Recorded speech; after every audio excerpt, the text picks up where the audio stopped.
Let's start off with a word of prayer. Heavenly Father, we thank you for your bountiful mercies today.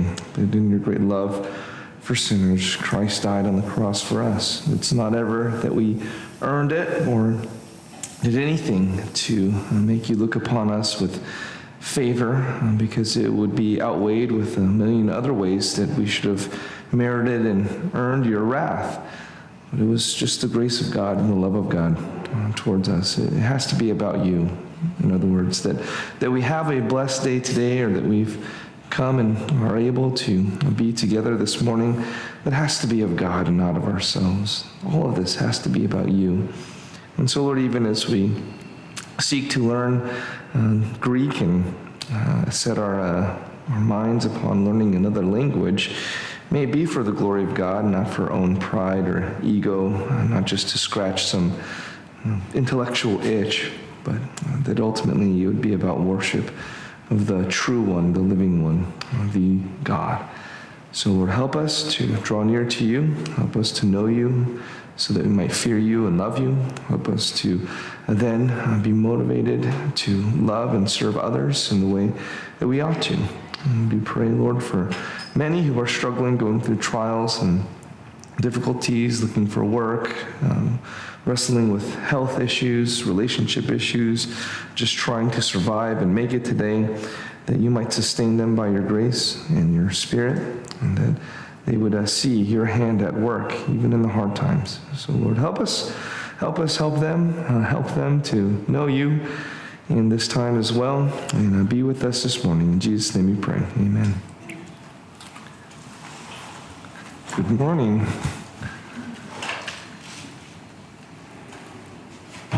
We have an excuse for being so late. Oh. The U-turn was closed. Yeah, that U-turn messes me up every morning also. I keep forgetting. And then it was Krista's fault. Yeah, right. You weren't even driving, right? You're just along for the ride, so. The most important part is assigning blame. Yeah. Truly. Okay. Well, let's start off with the alphabet song. If you get nothing else from this class, at least you'll have the alphabet. You'll be able to sound out some of the words in Greek. So we'll start with alpha there. Alpha, beta, gamma, delta, epsilon, zeta, eta, theta, iota, kappa, lambda, mu, nu, xi, omicron, pi, rho, sigma, tau, upsilon, phi, chi, psi, omega. Okay. Well, one hanging thread from last time I didn't quite mention was, or say enough about, and said I was going to mention it later, and then I forgot to.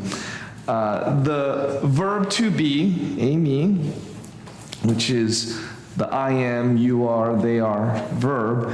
It's what's called enclitic, which means that the accent throws back to the last syllable of the preceding word. So it's hard to see it here because of the way the line is truncated, but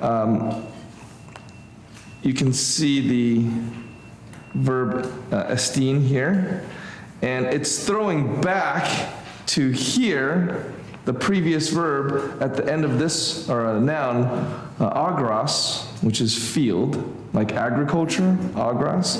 So you'd pronounce it hade argosestein, argosestein. Okay, now you can see the accent there. It's not as if you would just have to memorize that. You're going to see it there with this accent, but it's just a point that's made. This really only affects pronunciation. So if you're saying, oh, that sounds confusing or whatever, just know that this verb will do that, and anytime you see the ami type verb, except for the third person singular, it throws back enclitic. It's just a vocabulary thing as well, to the previous word the last syllable. Proclitic is when it throws it forward. So you're going to do ha de gras estin, ha cosmos. So now the field is the world. So cosmos is world, gras is field. You're going to learn this today. De means but. And then ha you learn later. This is the. The but field is the world. If you went very literally. But in Greek, you would know that how this plays out. So we'll talk about that a little bit more. I mentioned in the sermon the idea of the what's it called? The aorist present. And we were talking. Remember, there's three main tenses, if you want to put it that way, of verbs. There's the imperfective tense, right? And that was like the present tense and the imperfect. And then there's the aoristic, which has to do with just kind of the moment of time or the whole idea of the verb. And then the stative or perfective tense, which has to do with the results of the action, the state that you're left in. So we made the comment that the present tense in Greek is a more imperfective idea where it's continual and habitual. So how would you say in the present tense something happened? Well, you might use the aorist, but sometimes you do use the present. It's just a little bit unusual, actually, to use the present tense just to mean something that happened in the present without the idea of it's continually or habitually happening. Does that kind of make sense? You got to separate the English notion of the present tense, meaning it's happening now, with the Greek idea of a present tense, which means it's continually happening and it's presented as if it's now. Okay? So there's a difference. You guys sort of able to make a distinction there? Like, you could use the aorist tense to mean now, but typically if you use the present tense, you're talking a habitual, continual action of some sort. But in Acts 9:34 and in Mark 2:5, you do have what's a present aorist kind of idea. And this is Aeneas being told, Aeneas, that's his name here, Jesus Christ, Jesus Christos, is healing you. And this is in the present tense. And you might expect, like, the aorist, like, Jesus Christ heals you. And you're just talking about the moment or the idea. But he presents it in the present tense. Now, is he healing him? Like, it's taking time, or it's progressing, or he's got to keep doing it? Well, no, it's practically done, I would assume, as soon as he said it. It's done. But either to put you in the moment, Peter says that, or maybe there is some sense in which Aeneas is supposed to think, like, right now, this very moment, it's happening. Jesus is healing you. The aorist kind of present idea is bringing you into that moment. Interestingly, in Mark 2:5, which is another healing of a paralytic, where Acts 9 is the healing, Peter heals Aeneas the paralytic, Jesus tells the man, the paralytic man, your sins, this is hamartia, the sins of you are being forgiven. This is also like a present aorist. Like, it's happening in that moment, right then. It's not continuing. It's not he's being forgiven, like it's happening over and over and over again, or progressing, but it's in the present tense. And again, it's to draw, and here this word teknon is a word for child. It's like, child, your sins are being forgiven you. Well, what does that mean? Like, is that continually happening? Again, present is an imperfective idea. It just keeps going and going and going, or it's habitually happening. Now, is he continually being forgiven, like, over and over, or is this like a done deal, that your sins are forgiven you right now? And we think that, like, they're just done. There's not anything left to forgive when Jesus says that, right?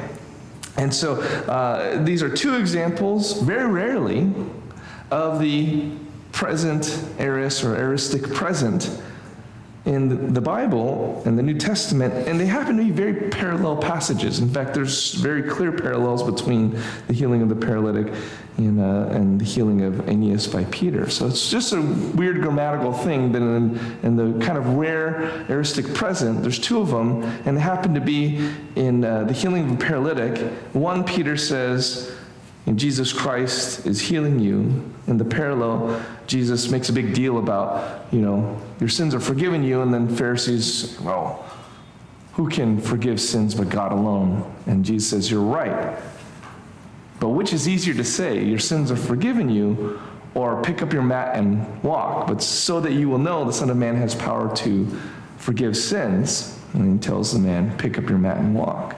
So there's a simultaneous event where in his forgiveness of his sins, the man's also healed physically. That's why I was saying on Sunday that almost certainly in Acts 9, when Peter tells him, you're healed, there was also faith. There was also forgiveness of sins, because I do believe there's a parallel here. And, some of the argument, at least, is that there's this connection in the aoristic present being used. So those are the kinds of things that are thought about when you're prepping a sermon. Does that kind of make sense? Really, all you need to see is that there's the same kind of use of a relatively rare grammatical construction, and they're in parallel passages. One has to do with healing, one has to do with forgiveness. Both are paralytic man, and I think they're parallel ideas. Yeah, you got a question? Yes. So, okay. Yes. In Greek, what Yes. you're saying is there is a present tense, which, like, it's happening now, or there is the idea of it's happening now and it's continuing.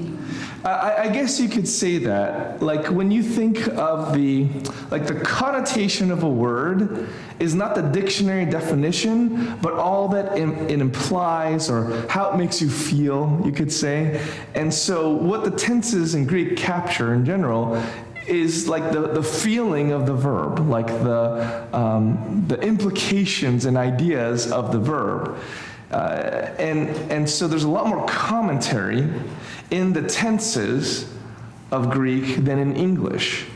And usually the color or the connotation of the present tense is that it is some either ongoing thing or a habitual thing or a progressing thing, a presently progressing thing. So if I used the imperfect tense, it's that idea, but certainly in the past. What we'd consider the past, almost always. The present tense, despite the name, can be used by someone in the past saying, talking as if it's happening now. So there are occasions, even in the book of Mark, where Mark is writing it, and he's saying, and Jesus is saying blah, blah, blah, even though that's a past thing that's being said. Like, he said that. And you say, well, why don't you use the imperfect then? Because he was saying that in the past, but for a connotation, for an engagement, the author is choosing to write. He is saying, and again, in English, it's very hard because we want the tenses to conform, and all be consistent. Like Mark, you need to write everything in the past tense. No, sometimes I write it in the present. And there's a reason, there's a commentary that I'm giving. So it's a funny thing, though, if you wanted to make something very present tense, and yet you're not trying to necessarily say this is a continuing, perpetual kind of idea, an imperfective aspect. you might use the aorist to do that. But here, in 2 occasions, rarely, and these are clear examples of the healing in Acts 9, he was healed instantly. That would typically be an aoristic idea. It happened, right? And it just happened there. Present tense would be weird because you would expect that healing then to mean something that's continually going on and continually happening. But it's not. It's almost certainly, when he said, Jesus Christ heals you, he's completely, totally healed in that moment. So again, that would be, you would think, of more of an aoristic kind of idea. Remember, either a point in time, maybe, or the whole idea of the verb that's aoristic. Present tense is imperfective aspect in that it's continually habitual. So you think, oh, Jesus Christ healed you just now. You're done. You're healed. But he used a present tense. Well, that's kind of weird. Same thing in Mark 2. Jesus says, I forgive your sins. Or your sins are forgiven you. It's passive. You think, oh, that just happened. It should be an aorist. It happened right now. But Jesus frames that also as a present tense. Was that ongoing in any way? Or Mark chooses to, I should say, write it to us like it's continually happening, habitually happening? No, that doesn't make sense. It happened. It was done. But they both do it, and so it's like, well, that must be a case of the aoristic present tense, which almost seems like a contradiction. That's what makes it unique. That's why it's kind of weird grammatically. And that's why I thought it worth pointing out, in these parallel passages, it happens in both. Now, Luke is a different writer than Mark, stylistically different. And yet in a parallel healing, they are both using an aoristic present, which should be like, these are different. The aorist and the present tense are different aspects. Present is imperfective aspect. Aorist is, a totally different connotation. So when you mix them, it's weird. Now, you could say something else is going on here then. Maybe why is that being used this way, the present tense? Well, you can study the grammar, and maybe you write a commentary, and you say something, you point out something else. You say, this is how you do research. You might look into this and say, you know what? There's no such thing as an aoristic present. When you see something like that, there's something else going on. And you can see how people write journal articles about stuff like this, those rare constructions, or theological even commentaries. Yes, Krista? Just for clarification. Yes. Are we looking at a weird construction, since we don't know how all the verbs are conjugated at this point? When you're saying it's an aoristic present, is that constructed as one or understood as one? It is surely by context. There's nothing. This just looks like ietai. It just looks like a present active indicative third person singular, and this looks like a present passive, indicative third person plural. Third person plural. Yeah, the construction looks totally like you would expect it to look in the my conjugation, or my saitai methastente paradigm. So no, nothing funny about how it looks. It's just by context. We ask the question, why present tense? So when when I prepare a message, this is what I'm looking at, is, well, why do they even use those tenses and moods? Usually the main thing is actually tenses and voice is the main thing that I'm looking for when I prepare a sermon. Why did you use that tense? Okay. All right, let's then go into today's study. It's lesson 4, and it's on nouns. So we studied verbs last time, and we learned the paradigm. Remember, o, eis, e, mente, usi? Do you guys still remember that? O, eis, e, mente, usi? So now that you have a firm grasp of all the Greek verbs now, but of Greek verbs is generally speaking a big chunk of it, we're going to go to nouns. And let's just talk a little bit about how English works. In English, we have a subject, verb, object word order. in which case the difference between men see apostles and apostles see men is very important. Because the words are all the same, men and see and apostles, but if you flip them, the men and the apostles, you get opposite meanings, yes? So it absolutely matters the word order in English. Now what's interesting, if you think about Yoda English, he would say, men, the apostles see, right? And what has he done? He's taking the object and put it first. And the apostles, this is the subject, and of course this is the verb. Men, the apostles see. Sometimes Tolkien does this as well. It sounds poetic. It's a little different than your normal word order, but do you understand it? You still understand it. Now, what does that mean? Why does Yoda English still work? Because we said here, if you flip-flop the subject and the object, you get opposite meanings. And yet it seems like here, you've flipped subject and object, right? The object's coming first. How come it still means the same thing? What do you think? How come it still means the same thing? Yes? It's putting the subject and the verb next to each other. Right. That's it. The real key to English is really this: subject and then verb. The object can go at the beginning, and this is Yoda English. But as long as the subject comes before the verb, you maintain the idea of the sentence.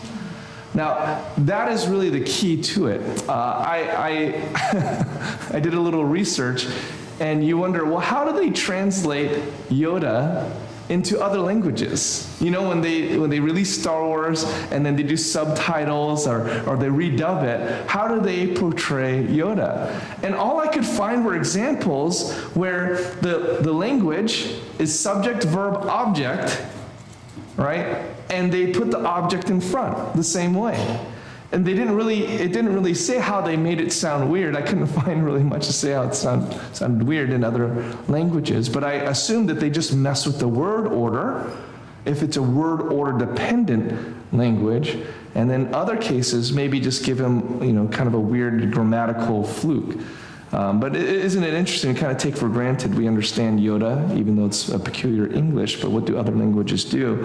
If it's subject, verb, object, they do the same thing, which means in other languages where the word order tells you what the subject is always up before the verb.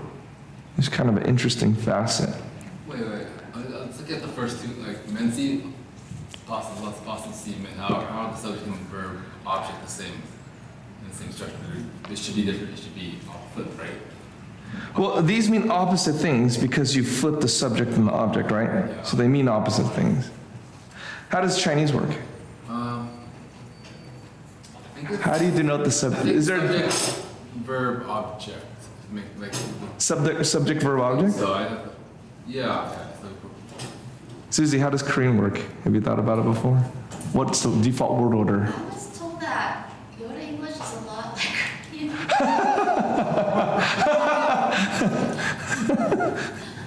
Kind of.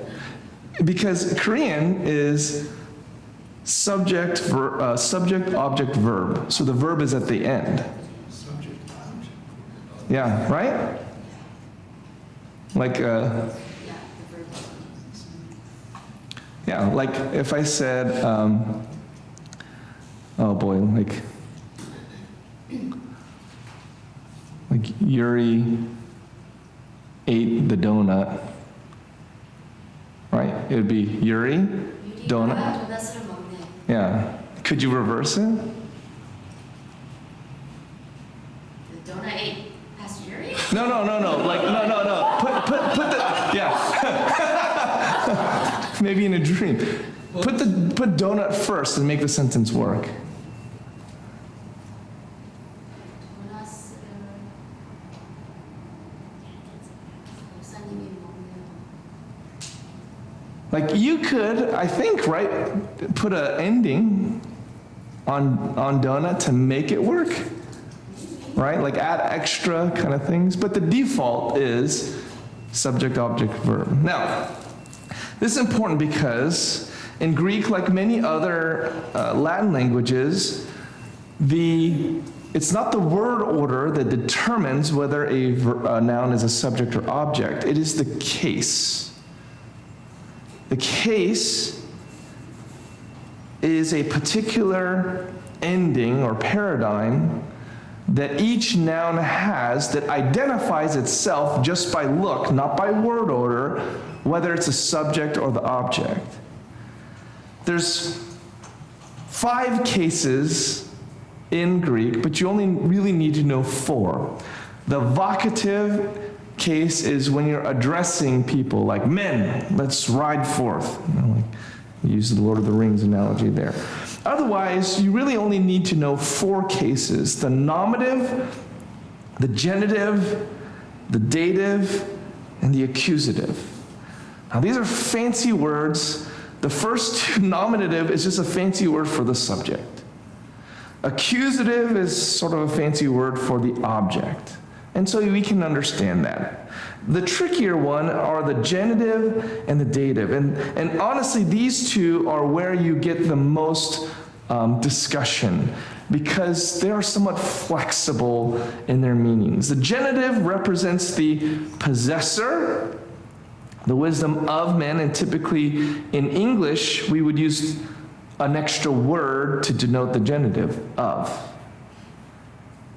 But it can also, there's other helper words that we might use, we'll get to in a second. The dative represents the indirect object. He gave gifts to men. And we would need a helper word like to denote the dative. In this case, the dative, the subject is he, the object is gifts, and the indirect object is to men. So this would be in the nominative, this would be in the accusative, and this would be in the dative. In English, of course, we would have to have the he, the subject, and the verb together. Now, just so you know, you can put other words between the subject and the verb in English, right? Like, he graciously gave. Or you could say the very, sophisticated rich man gave. And, all kinds of things, but the whole subject phrase has to come before the verb. So in English, we have to denote the nominative and the accusative typically by word order, but the genitive and the dative ideas we have to denote with extra helping words like of or to. Does that kind of make sense? So, in English, the only surviving case ending in nouns is of the genitive. In other words, the only way there is one way to represent without helping words the genitive in English, and it's with apostrophe s. But that's really only one kind of genitive, the genitive of possession. Elsewhere, the function is shown by its position. Again, men see apostles versus apostles see men, so word order is how you denote it. Or by a preposition, so for the genitive of and the dative to, so just what I said. Now notice, in the last 2, in English, we can also say with the same meaning, instead of the wisdom of men, men's wisdom, and he gave men gifts, in which case there's a little bit of word order that can help with our understanding of the dative. He gave men gifts. I'll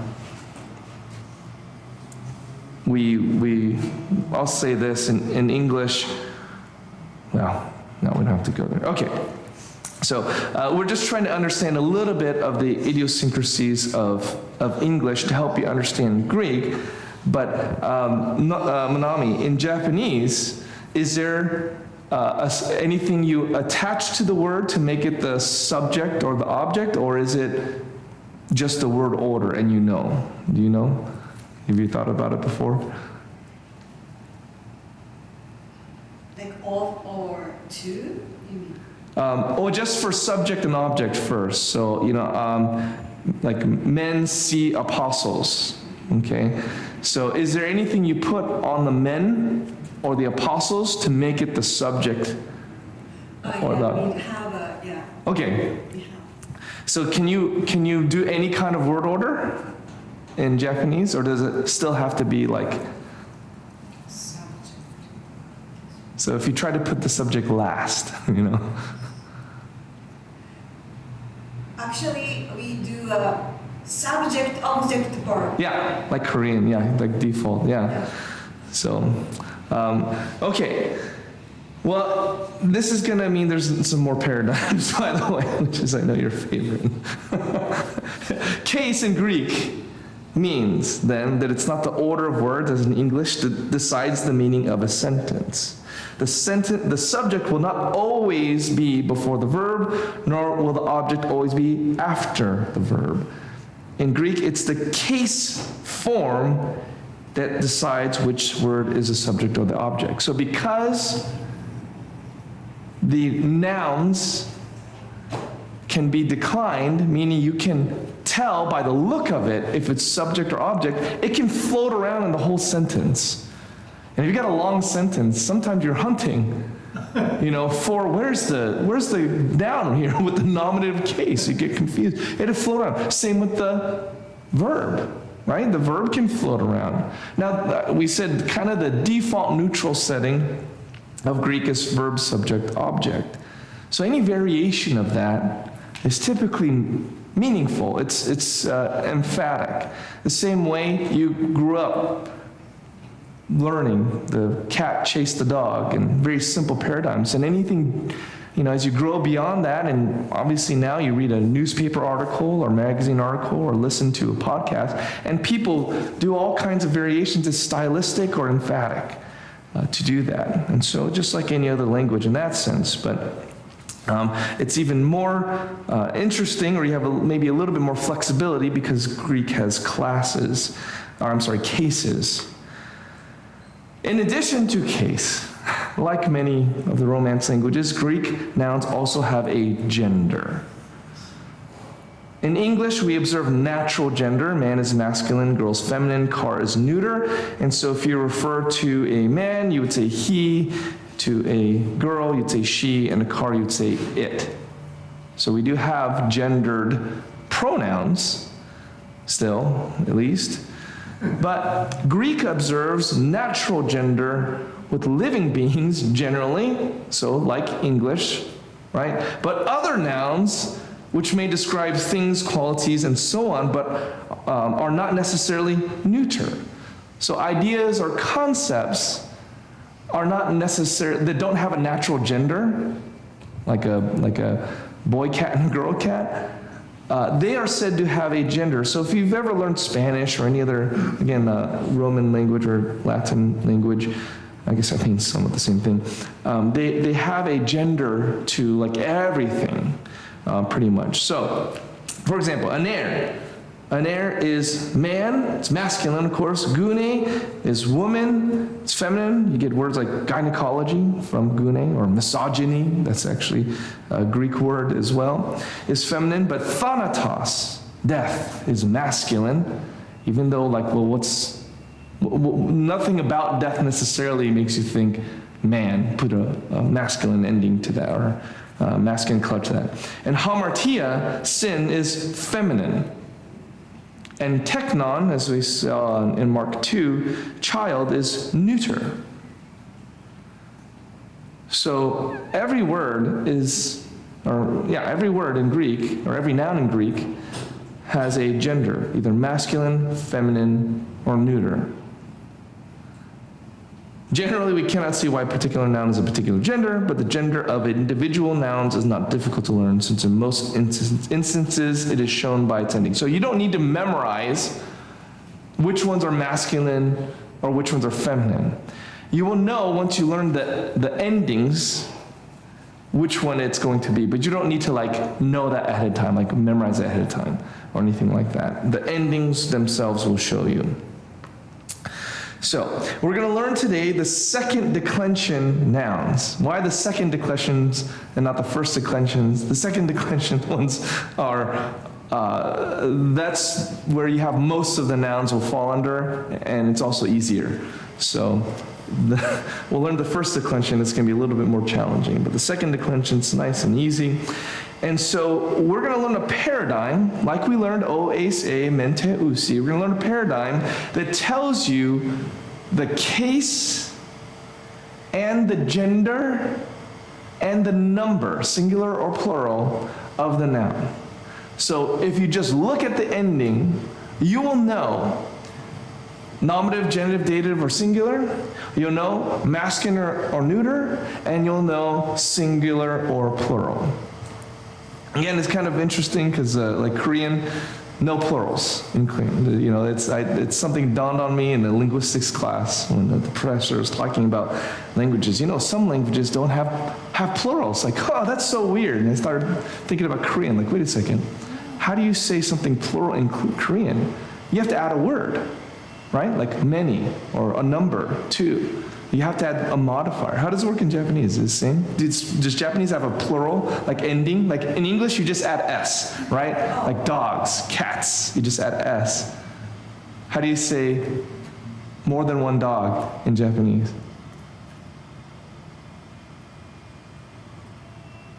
No, one dog. You have to say like one or two or a lot, right? Yes. Yeah. Like Korean, yeah, It's many. not alphabetic, like Chinese same way. Yeah. No. You know, Yeah. what's interesting about language is when somebody grew up with a different language, when they speak English, a lot of times you can really notice Yeah. how they say things the way they say. Yeah, right. You can see the translation almost, Like yeah. mini dog, like why don't you just say dog? Yeah. Yeah, no, that's exactly right. That's exactly right. Listen to that one here. That is what linguists study all the time, is they see those things and track those parallels and group languages together, based on those facets. They're really interesting. I mean, I really appreciated, one of the reasons, so I started as a computer engineer at UCI, and I was learning Greek at the time. I was thinking, maybe God wants me to pastor. And I was thinking, I think I need to switch majors here. Plus, I wasn't very good at computer engineering, to be honest with you. I had no heart for it, and I had no mind for it. I thought, what can help me in seminary? I thought, I'm really enjoying Greek. So I switched over to linguistics, is because of learning Greek. And I think that did help me a lot, but it was fascinating just to learn about language and seeing these ideas, because you take it for granted. The language you speak, you take it for granted, unless you're trying to learn another language, and then you're like, I take nothing for granted, because it's so challenging. It's so closely linked, language with thinking, because how do you think? In a language, typically, right? And so, grasp that. You're not even forming ideas about who you are and who God is apart from your language, and how significantly that impacts it. And sometimes even language if there are certain emphases in language, that might help or hinder you in understanding other concepts. Like here we are struggling with Greek, which is the language of the New Testament, because it doesn't necessarily conform to English or Hebrew. Totally different back than Greek even. And there's a way that Hebrews think and how they do their language because of it. It's all interrelated. So this is a good exercise, even just to get your mind just thinking a little bit, bigger, like outside of yourself a little, and challenge yourself, because we can be tempted in a way to think in a very English-speaking way about who God is, even though he revealed himself, at least in the New Testament in Greek, even though God himself, he's not constrained by any language. So it's good to stretch your mind like this. I'll just put it that way. Okay, that was an aside there. But okay, so both case and number, again, are shown by the different forms, and so they're called case number suffixes. Remember, a suffix is something you put at the end of a word to tell you about what's going on in the word, right? A prefix happens in front of the word, an infix happens in the middle of the word, a suffix happens at the end. So last week you learned the present tense suffixes, you could say. And now we're learning the second declension noun suffixes that tell us the gender, case, and number. Here is the paradigm. It looks intimidating, I know. Okay, but we have the singular on top, the plural on the bottom. Again, the vocative, you don't really need to know here. Well, let's focus on the endings. If you were to draw a line, and I'll try my best to draw a straight line on an iPad.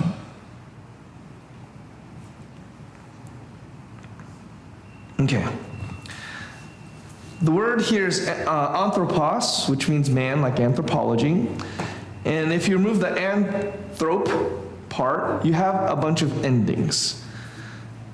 You have os, u, o, on, and oi, on, ois, us. Okay? Os, u, o, on, oi, on, ois, us. And what this denotes is the singular, masculine, nominative, genitive, dative, accusative endings, and the plural, masculine, nominative, genitive, dative, accusative endings. So if I see os at the end of a word, and I know it's a noun, there's a very, very high likelihood that's the subject of the sentence. And if I see on, there's a very, very high likelihood that is the object of the sentence. So the paradigm we want to memorize, os, u, o, on, oi, on, ois, us. All right? So let's practice that just a couple times, just saying that out loud, and then we'll say it with the word here. So follow with me. Os, u, o, on, okay? Oi, on, ois, us. Let's do it again. Os, u, o, on, oi, on, ois, us. One more time. Os, u, o, on, oi, on, ois, us. We'll try it once more with the anthropos, okay, with the anthropos. Ready? Anthropos, anthropu, anthropo, anthropon, anthropoi, anthropon, anthropois, anthropus. That's how it sounds. Yes? Why did you switch the emphasis? It's almost all of it. The accent is on the O, but some of them it's on the on, and I probably did that inconsistently. But anthropos, anthropu, anthropo, anthropon, anthropoi, anthropon, anthropois, anthropus. That's how I should have said it if I didn't say it that way. Is this switching though because of the specific ending that's on it? Yeah, I have a feeling that it has to do with the vowel. So in say these two, the ending is a u and a o. So I'm not a master of Greek accents, so that would be my guess. I'll look it up. We all think. Yeah, please don't. Yeah, please don't. So Why did you omit the vocative. Yeah, it really doesn't come up too much, and so I don't want to confuse the paradigm because it's just so much easier. Well, to me it's easier because I learned the paradigm just os u o on oion oisus, os u o on oion oisus, and just did that like all day, for a day. Os u o on oion oisus, os u o on oion oisus. Now notice with the o, you have that little iota subscript. Remember that little guy underneath the W? It's like a little reverse comma there.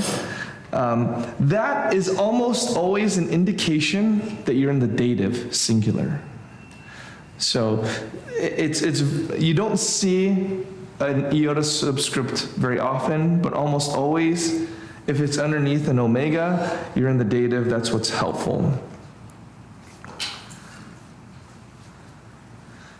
Okay, similarly, the neuter is almost identical except for the confusion here between the accusative and nominative both having the same ending, which is the same ending as the accusative masculine. So it's an idiosyncrasy you just have to deal with, but almost always context will tell you whether it's nominative or accusative. If you're looking at a sentence and there's no nominative in it, then it's probably a neuter. And then similarly, in the plural, the nominative and accusative are the same again, but it has an alpha rather than the oi or the us. Otherwise, the neuter is pretty much identical. You just, really what you have to remember is three things. You have to remember this and these differently, because again, the nominative looks like the accusative. And then in the plural, you have the alpha, both in the nominative and the accusative. Otherwise, it's the same. So you just have to kind of memorize that exception. It's going to get more confusing later because in the second declension you have feminine nouns that also have an alpha but not where you think. So we'll get there. But memorize this. So as, u, o, an, oi, on, oisus, and then the neuter is anu, o, an, a, on, ois, a. But just remember, for now, focus on as, u, o, an, oi, on, ois, us. Okay? Let me see if I can. All right. Now, if I give you an ending, here. We'll do like this. We'll do a little test, okay? I'm going to give an ending, and you tell me what the case is. So the case is, nominative, genitive, dative, or accusative, all right? And the number, singular, plural, and it's all going to be masculine, so I'll give you that for free. So just, all you need to do is tell me the case and the singular or plural if I give you an ending. Ready? So, anthropo. Okay? Dative singular, good. Masculine, dative singular. All right, try another one. Anthropon.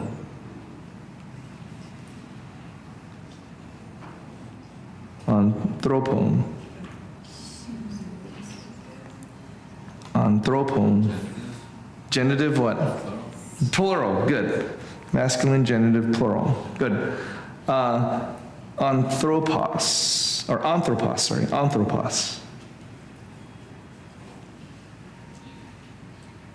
Masculine singular. Masculine singular nominative. Good. Anthropos. Hannah.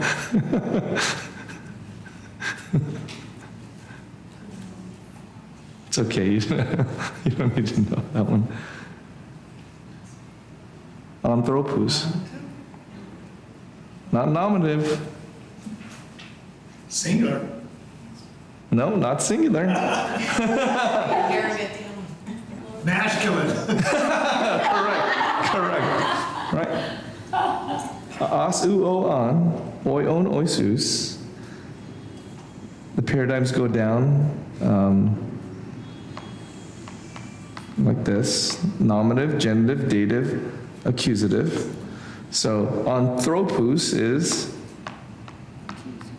accusative, plural, right? Masculine. Yeah. So, I see where I went wrong. so you might have seen. I missed the R. Oh. That was my problem. Sure. All right, we'll do one more anthropos. Plural dated. All right, So usually we do gender case numbers. So masculine, dative, plural, because they're from anthropos. All right. Does that kind of make sense though? Based on the ending, you can tell 3 things about this noun. You're telling me whether it's nominative, genitive, dative, or accusative. You're telling me whether it's singular, plural, and you're telling me whether it's masculine or feminine. And these ones are all masculine.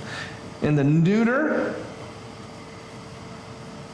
again, there's a confusion between, not confusion, but they're the same look of the nominative and accusative in both the plural and the singular, with a difference of an alpha in the plural. All right. So any questions about this particular paradigm? You need practice with it, but any questions? Oi on oisus, as u o an, oi on oisus. Add that to your oas a mente usi. Okay. Any questions? Just need some practice? Okay. All right. Now this is another interesting facet about the neuter plural nouns. So here we're talking about these guys. Neuter plurals regularly take singular verbs. So if you're talking about children, we would say children are rambunctious. So children is a neuter plural, right? Children, neuter plural, and it's a subject, so it's a nominative. Children are rambunctious. That's what we would say in English. But in Greek, you would say children is rambunctious. It takes a singular kind of verb, not a plural. So sometimes, in English, always, you want always to have a subject-object agreement. I'm sorry, subject-verb agreement. But again, the verb is pretty flexible, very, the forms look the same for almost all the paradigm. But in Greek, the plural neuter oftentimes takes a singular. Children is rambunctious. Children is eating an apple, something like that. It's just the way it is. All right. So omitting names and compound forms, there are 595 second declension nouns in the New Testament. 347 are masculine and follow anthropos. 196 are neuter and follow that doron.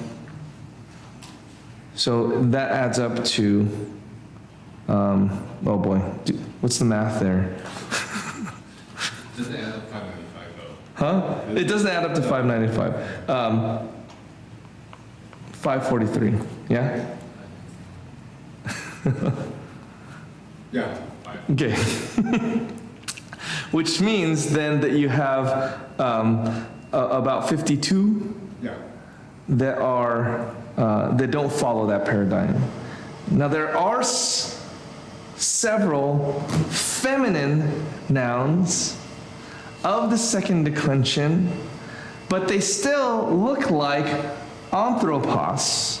So you might say, how would I know that this noun that is technically feminine, but is going by asu oan, oion, oisus, is a feminine? Well, that is something you just have to pick up. Is it really going to matter, though, whether it's masculine or feminine in terms of your translation? Not really. The only thing you need to know why it's masculine or feminine is because sometimes you're chasing down adjectives, okay? And adjectives, you'll find out, have endings like this, and they are going to match the noun that it's modifying, right? An adjective is something that modifies a noun. And so in Greek, you'll know which adjectives go to which nouns because they're going to look the same. They're going to be a genitive, plural. So if I'm talking about beautiful women, the beautiful and the women, they're going to be feminine, plural, and then nominative or whatever. So nominative, feminine, plural, they're going to look the same. in terms of conforming. So those go together. If I had another verb there, like men, I would know, the beautiful does not apply, or a man sees beautiful women. You would know, the beautiful, no matter where it is in the sentence, a man sees beautiful women. You'll know that the beautiful, even if it was right next to the man part, goes to the women because they will have the same endings, same suffixes. Now, if the beautiful was in the masculine singular, you would know, no matter where it was, it's the beautiful man sees women. Does that kind of make sense? Okay. In the case of then these second declension feminine nouns that have the asu o on endings, the definite article is going to show you that it's a feminine. Again, it doesn't necessarily matter for translation because we don't translate the gender of a word, but if you're looking for other, you might be confused if you're looking for other adjectives to go to this noun way, hadas, where we get the word odometer. You would say, I am not seeing any masculine adjectives in here, but I see a bunch of feminine singular adjectives. What's going on here? And then you see, this definite article, hey, is a feminine singular definite article. Hadas, I get it. It must be also a feminine noun. And now those other adjectives that are feminine singular make sense because they're all referring to this way. Does that kind of track here? So it looks one way. It looks grammatically like the second declension masculine suffix, but it is actually still a feminine noun. And you can tell that by a clue would be the feminine definite article. Is that sort of okay? Grammatically, are you grasping it? A little bit challenging because it's not like English at all. Some second declension nouns are irregular in their formation. For example, Jesus or Jesus is Jesus, and it's Iesu in the genitive, dative, and vocative, and Iesun in the accusative. All right. Some additional use of the cases. This is where, like I said, you get a lot of grammars written. Is not the nominative and accusative necessarily. Those are pretty straightforward. But when it comes to the genitive and the dative, there's frankly a lot of ways. So if you take a Greek class, or beginning Greek class is going to run you through all these different paradigms, okay? And you got to do all this memorization. If you take the next year of Greek, you're not memorizing paradigms anymore. You're trying to understand the grammatical functions. And the genitive and the dative have all sorts of different grammatical functions. You learn it basically as possessive and indirect object. But as you get into more advanced grammar, you just realize there's a lot of ways that the genitive gets used, a lot of ways the dative gets used that are beyond that. Just a couple examples. So genitive doesn't always indicate possession, the wisdom of men, men's wisdom.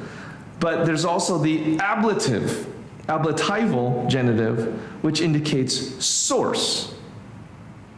So you have ago, doulan, oiku. Ago is I lead, doulan is servant, and oiku is house. Now, you notice the on, so that's the as, u, o, on. So what case is doulan, servant here? Accusative. So it's the object, right? What's the subject? What was the subject?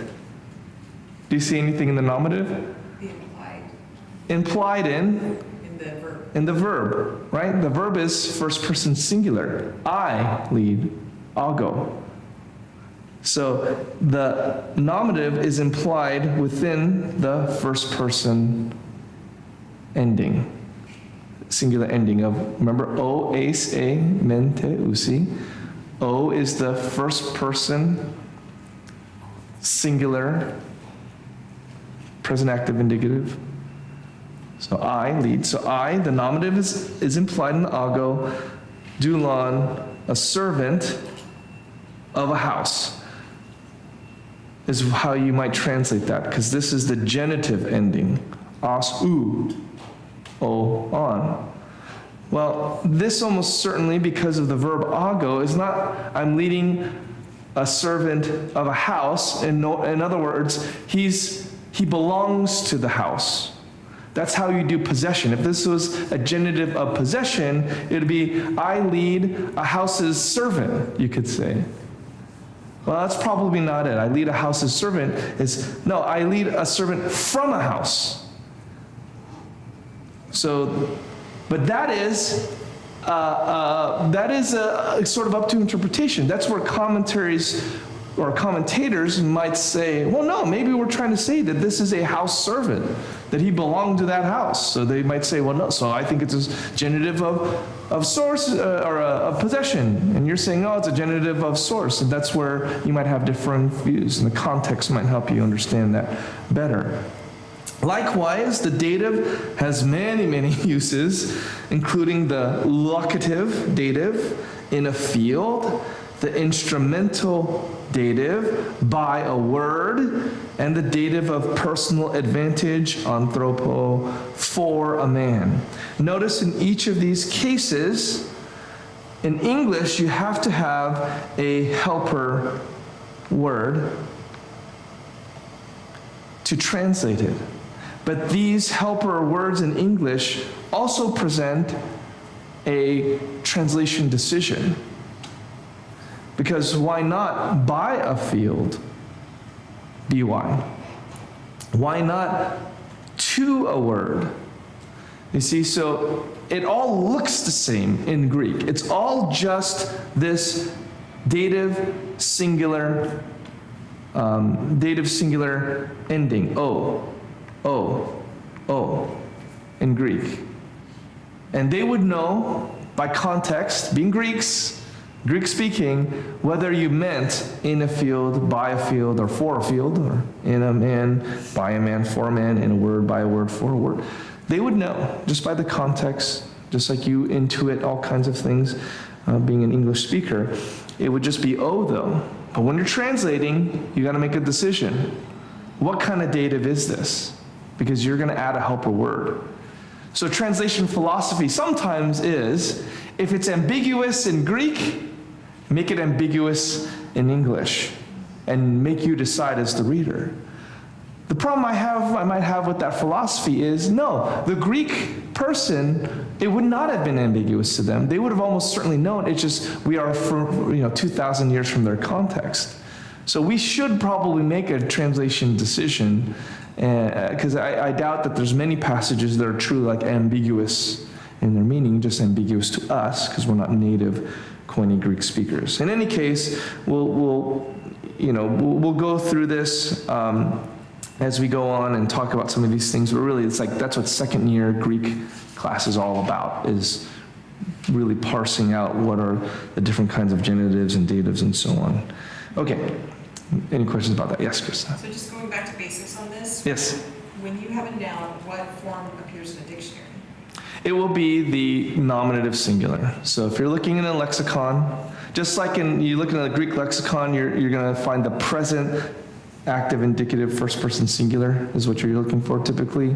You will look for the nominative singular in the lexicon as the definition. Yeah. Are there any that change? So if you go to the nominative singular, Yeah. and then you're going to take off the O's, Yeah. and that leaves you the root. Yeah, the Always, every time?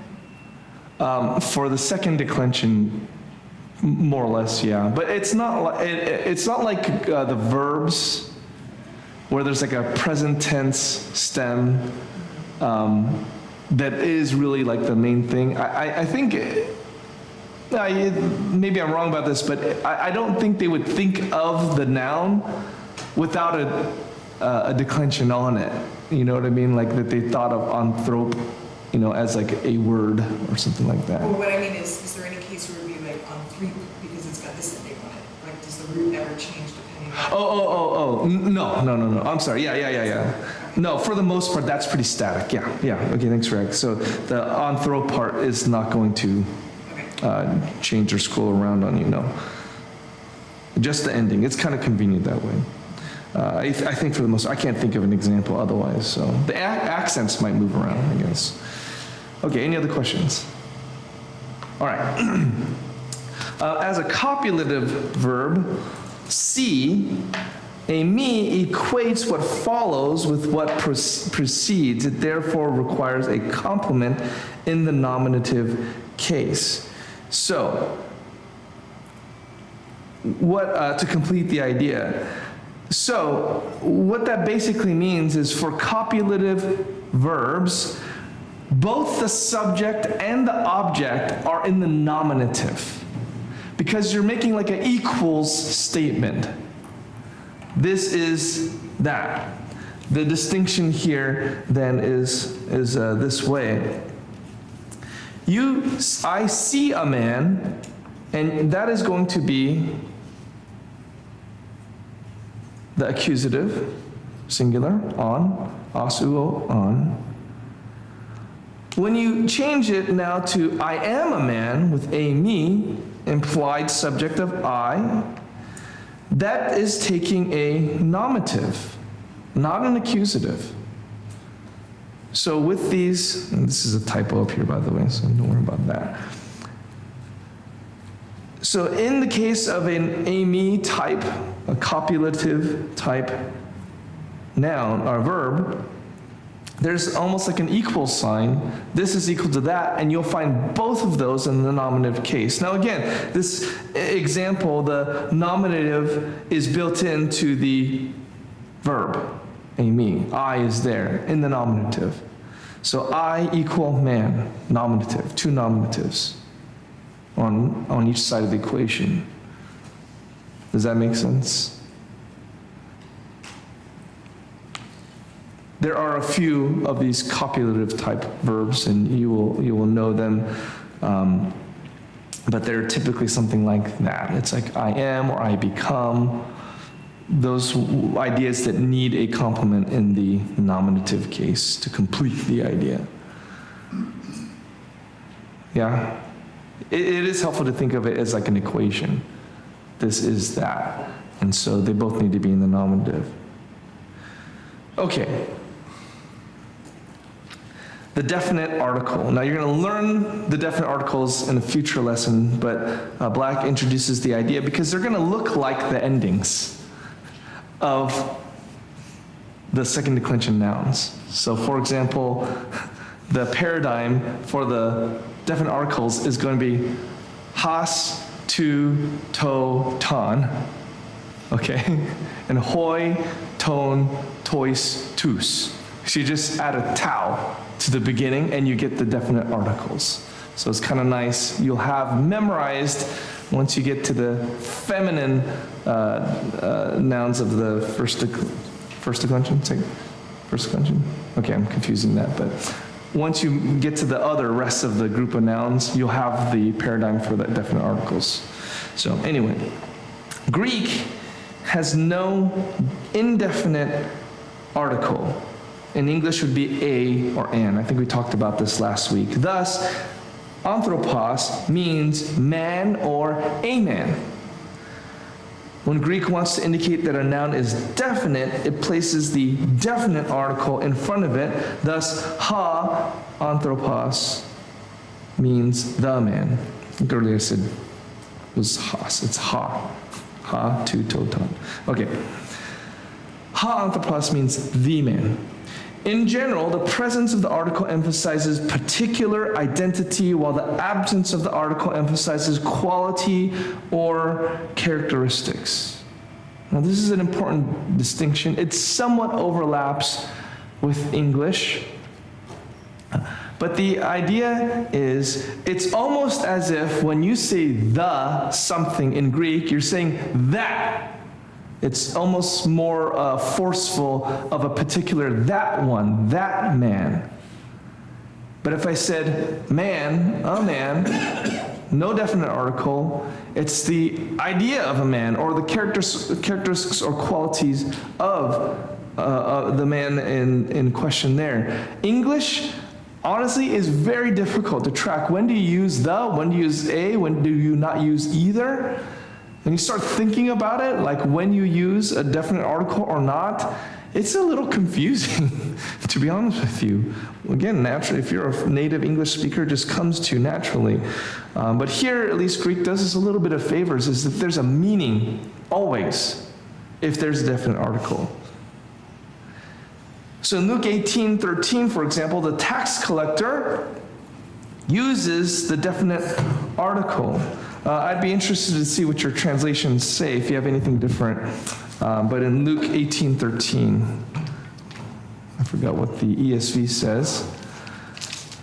You remember when the tax collector is standing there and giving his alms, and there's also a Pharisee there, and the Pharisee is staying by himself. He says, God, I thank you that I'm not like other men, extortioners, unjust, adulterers, or even like this tax collector. Fast twice a week, I give tithes of all I get. Right? Remember that guy? But the tax collector, standing far off, would not even lift up his eyes to heaven, but beat his breast, saying, God, be merciful to me. ESV says, a sinner. No. He says, the sinner.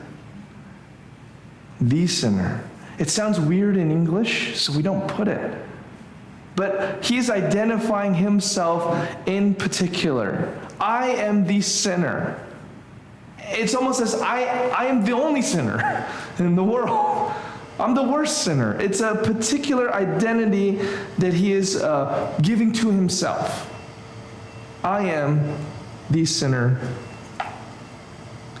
On the other hand, Paul, and says in Galatians 1:1, he says, he talks about to be an apostle, no definite article.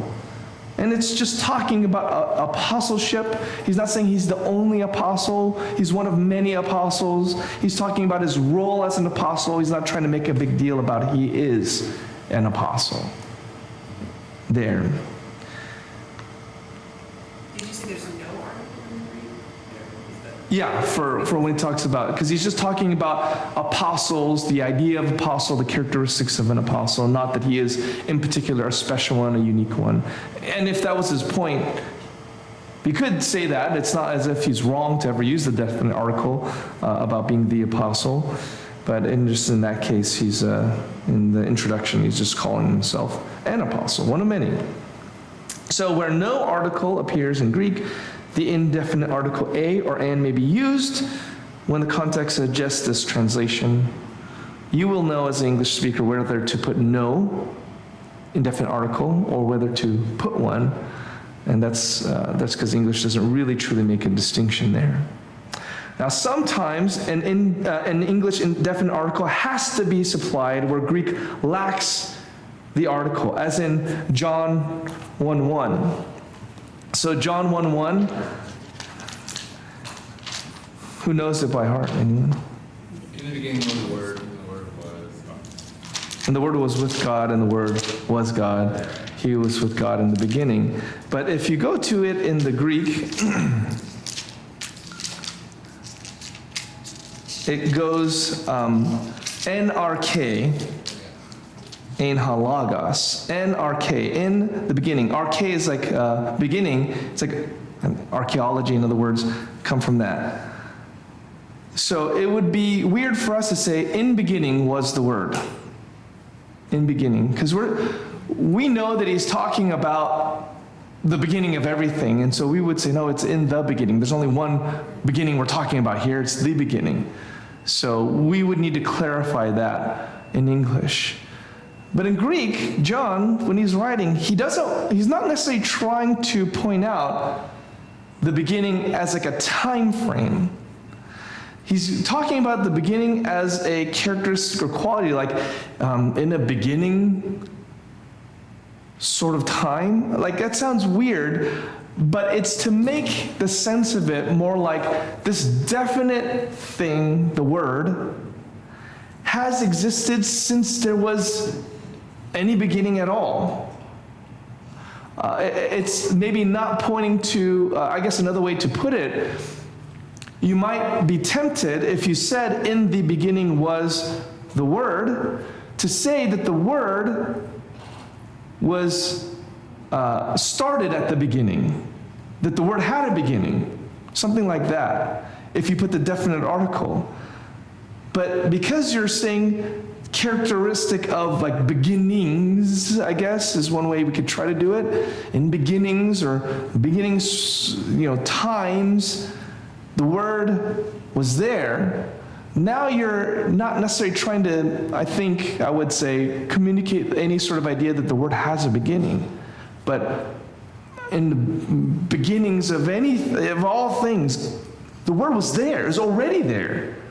Right? So I know it's like a very nuanced kind of thing, but that's maybe a little more the point between having a definite article and not having an article. We're not trying to say in the beginning, and then the word was at the beginning, is started at the same time as the beginning, and all that kind of thing. No, it's just there's beginnings, and what does that even mean?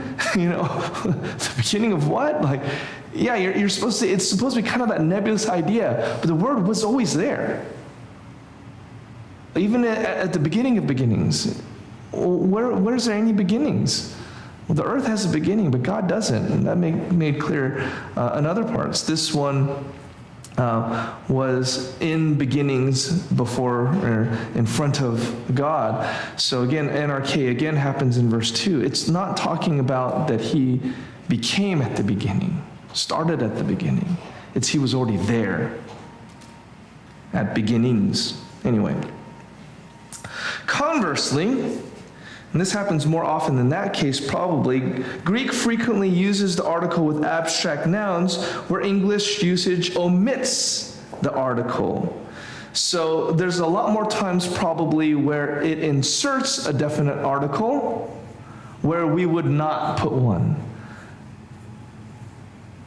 For example, almost every time, not almost every time, many times where you see the word theos, God, there's the word the in front of it.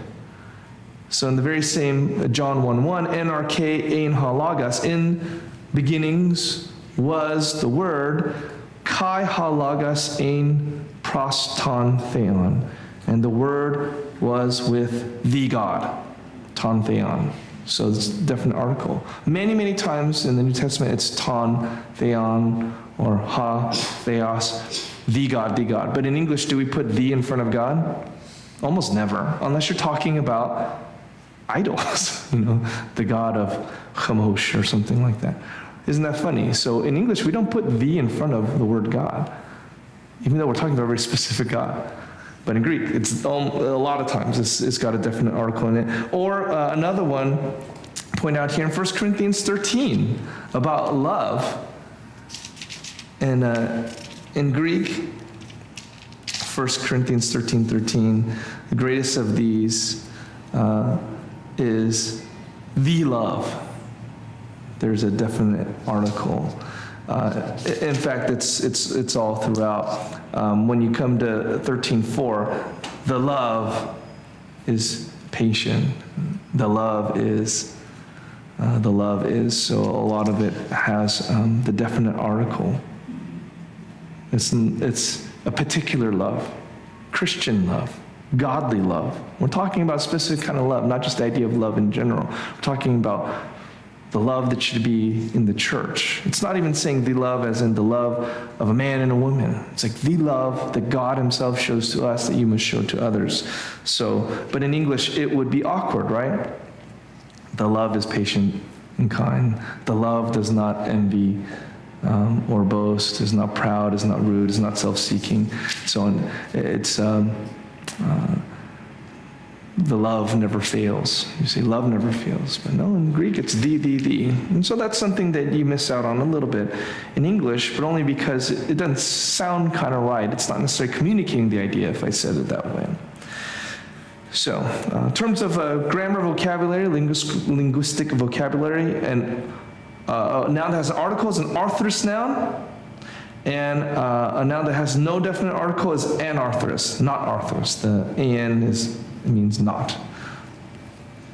So arthrous and anarthrous. It's just some good vocab. All right, conjunctions. Conjunction joins together words, phrases, and clauses like the song, conjunction, junction. What's your function? So you guys know that already. Conjunctions are classified either as coordinate or subordinate.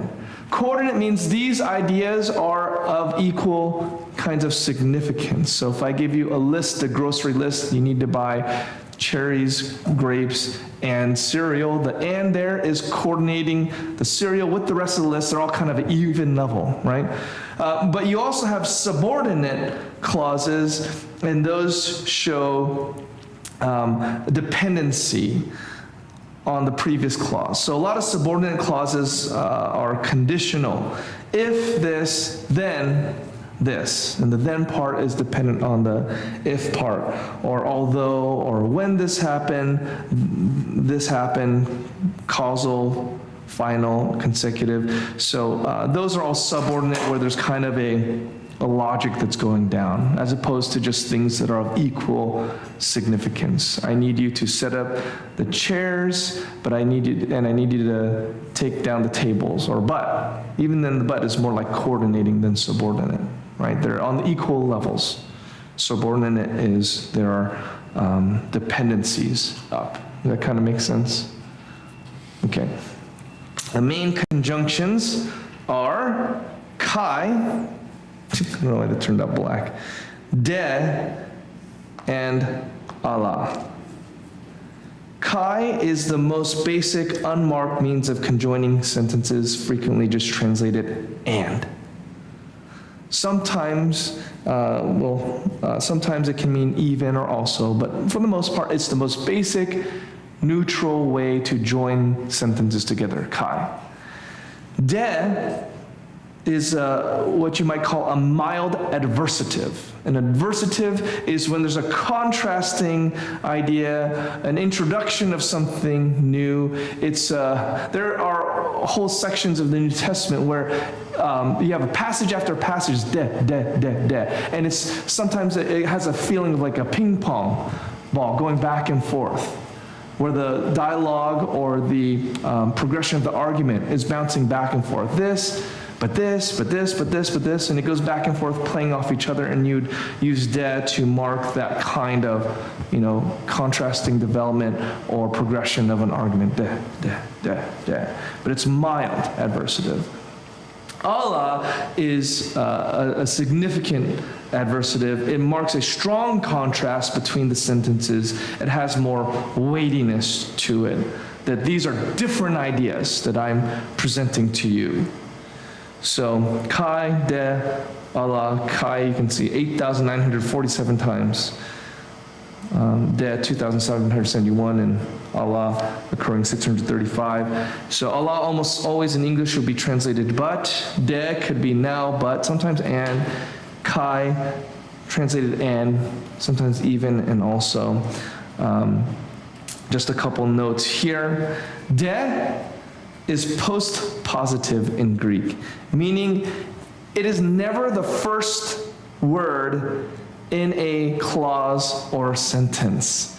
This is a little bit frustrating when you're translating, say, by sight, because you'll get a word into the next clause, and then you'll see a de there, and like, oh, that should be translated at the beginning. Why do they do that? I don't know. It seems more natural. Again, as an English speaker, if I'm going to say but, you'd say it at the beginning of your clause, right? And I think it's probably that way in Japanese or Korean, right? Like demo, right? Is but, right? And you say that at the beginning. You don't say like a word and then demo, right? You don't say, like if I said, here I am, but here I am. You'd say, here, but I am. That's how it would sound in English. But here I am. No, it's like, nope, we don't want de in front of that clause. So you just can put another word in front of it. Rarely, maybe. yeah, I guess. Just jump out, yeah. But that is post-positive. That's what that means. So in English, almost always is translated first. Okay, the final vowel of Allah, it's one of those things. It does not like, remember, you don't like two vowel sounds close together in Greek, typically speaking. So before a word beginning with a vowel or diphthong, blepes al akuo, there's no Allah because it's already kind of there at the beginning of the next word. So alakuo is how you pronounce alakuo instead of ala akuo. Greeks said, no, you can put two sounds like that together. You just elide it, just means it drops out. Also, Greek does not have a conjunction meaning both. Instead, they use a kai, as in Amy kai huios, kai doulos. I am both a son and a servant, as opposed to saying I am and son and servant. The idea is I'm both of these things. Kai can be used adverbially. Remember, adjusting the verb, in which case it's translated also or even. Compare Matthew 10:30, but even Kai, the hairs of your head are all numbered. Actually, let me look that up and see if it's a de. That's my guess. And that would be an indicator if that is true. Hold on. It's Matthew 10:30. Yeah, okay. It says, de kai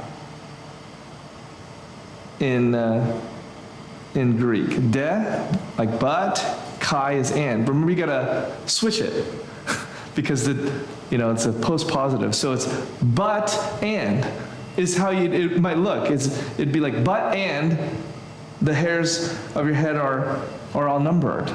Well, putting those two together, the idea is probably not but and, it is but even.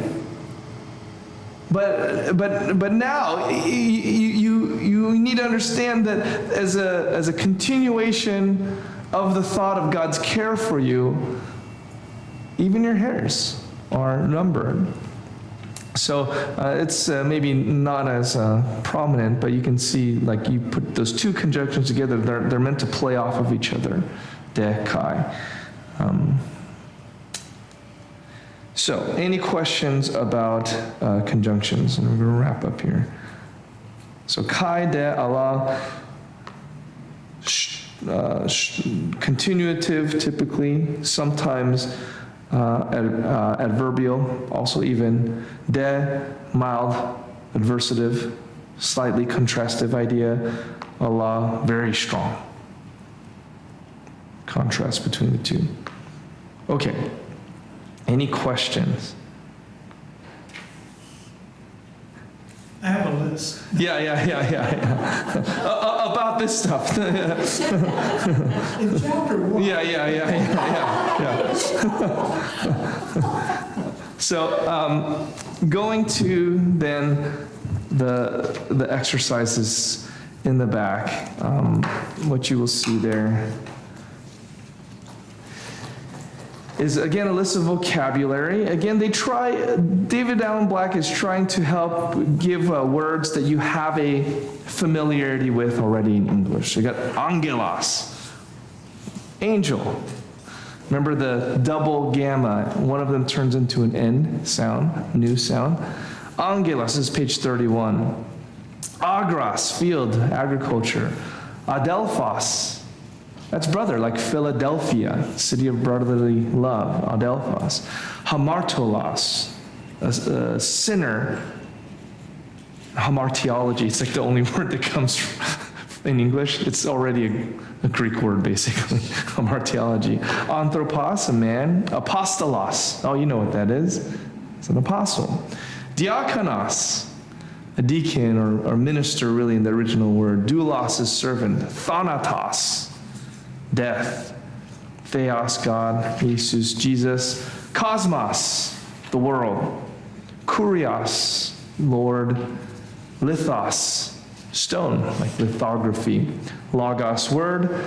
Nomos, law. Antinomian. But you notice it a lot of like astronomy, gastronomy, all those things. It comes from this as well. It's like ology. Comes from logos, like every logy you see, it's like the study of the thing before it. Biology is study of bios, life.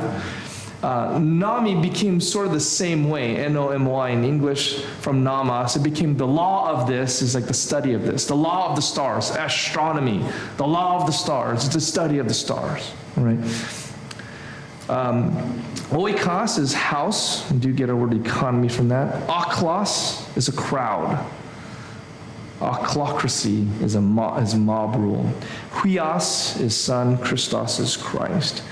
Doron is gift. You also see it in words like Theodora. What's Theodora? Yeah, God's gift. Gift of God. Ergon is a work. We get ergonomics and energy, the ergy part from that. Evangelion, gospel, evangelism, evangelical. Hieron, temple, hierarchy. Technon, child. Eremos is a wilderness or desert, get the word hermit from it. Hados, like I said, road or way, odometer. Few more verbs that Black adds. Gnosko, lambano, lego, pharaoh. I know, I take, I say or speak, I bring. So pharaoh, Christopher comes from this. Christopher, the fur part is pharaoh, bear. So what does Christopher mean? Someone who bears Christ, bears his name. Okay, and then the conjunctions. So, any questions about vocabulary? So everything has after the like angel and all is the angel mean is the very beginning. So agelos Yeah. and then O. Yeah. It's the angel. Yeah, so it is, the reason that he's showing you that is really because the feminine nouns, they look like the masculine nouns, but you don't know they're feminine except for the definite article. So he's giving you the definite article as a matter of practice, like, so you know it's a feminine. It takes a feminine definite article because it's a feminine noun, actually. But yes, the comma and the thing next to it is the masculine, nominative, singular, definite article. So most of them are ha, right? Because almost all of the second declension nouns are masculine and look like the asu oan. But the neuter nouns, their definite article is ta. We'll get there. The feminine definite article and the masculine or the feminine nominative singular is hey. So we'll learn that in a minute. But thanks for pointing that out, Manali. Anything else? So same thing, if you are tracking with us with the homework, just do the odd ones. The quiz will be based on those exercises. If you need help, answers are in the back of the book. And there's no shame in that. I do want you to parse every verb that is there, meaning tense, voice, mood, person, number, from. So let's say the first one, graphe, doulos, naman. Graphe is present active, they're all present active indicative right now, so in a sense, this parsing's not hard. Present active indicative, third person singular from grapho. And you can use abbreviations if you want. Present active indicative, third person singular from grapho.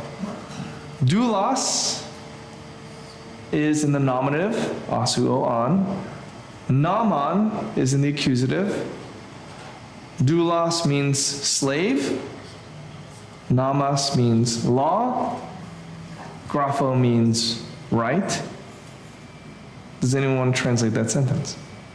That first sentence. Graphe, doulos, naman.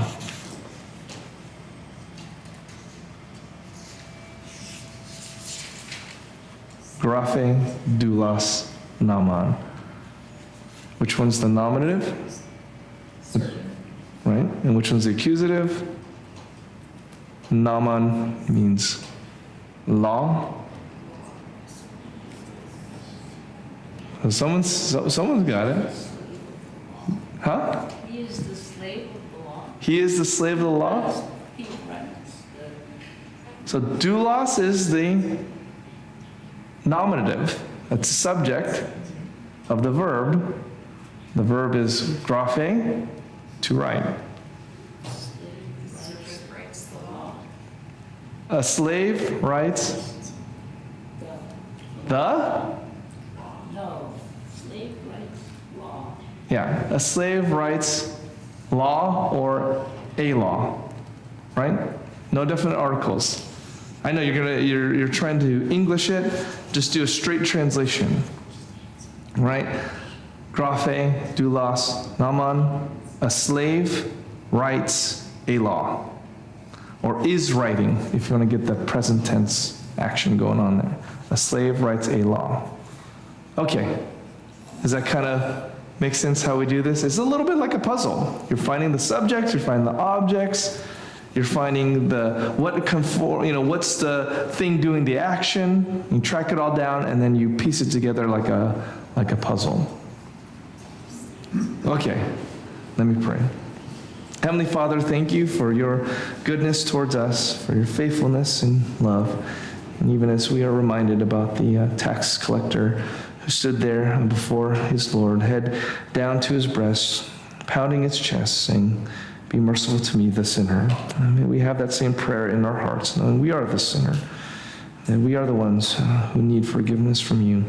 And so draw us close to the Christ who loved us and died for us.